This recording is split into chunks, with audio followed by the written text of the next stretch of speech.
দেখছেন এখানে? আজ সকাল সকালে খবর যায় যে বিশালগড় বাইপাস রুটে একটা রাবণ চোরা গাছে ঝুলন্ত অবস্থায় একটা ব্যক্তি ঝুলন্ত অবস্থায় দেখতে পেয়ে খবর যায় বিশালগড় থানাতে। এরপরে আমরা তদন্তক্রমে আসিয়া ঘটনাস্থলে দেখতে পাই একজন লোক নাম নাম হইল রাজু দাস, বাবার নাম নির্মল দাস, বয়স 35 আনুমানিক।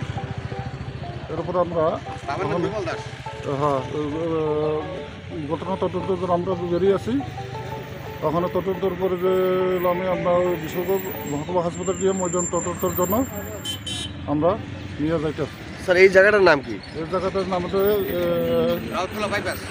রাউতখোলা গোলাঘাটি বাইপাস। স্যার কি মনে হয় এটা অনেকে কইতাছে অনেক সন্দেহ অনেক মাইরা ঝুলে রাখছে, কি কইবেন এর ব্যাপারে? এটা তো ওখানে যে ময়না তদন্ত ঘটনাটা কি কারণে কিভাবে মারা গেছে এটা তদন্ত বেরিয়ে কি বুঝছেন এখানে? স্যার বুঝতে তো ময়না তদন্ত তাও এটা বোঝা যাইব। আচ্ছা, এমনি কি করতো? এমনিতে তো শুনতে পাই যে আমার ছেলে তো এমনি কাজা কীর্তন করেন না ফুলানা। আমি গরুই কথা হইতারি না, জুড়ে অস্ত্র কথা কম। আমার ফুলা সবসময় অস্ত্র কথা কয়। কিন্তু আমার ফুলা তো মরণের তো কোনো পথই না। আমার ফুলা কি কেউ মাইরা আইতা করলো না কি করলো আমি তো নিজে বুঝতে পারতেছি না বাবা। কি নাম আপনার ছেলের? রাজু দাস। কোনখানে বাড়ি? জাঙ্গালিয়া। কি করতো এমনিতে? এই তো গাড়ি চালাইতো। কি গাড়ি চালাতো? ও তো টিপার গাড়ি চালাইতো। কার গাড়ি?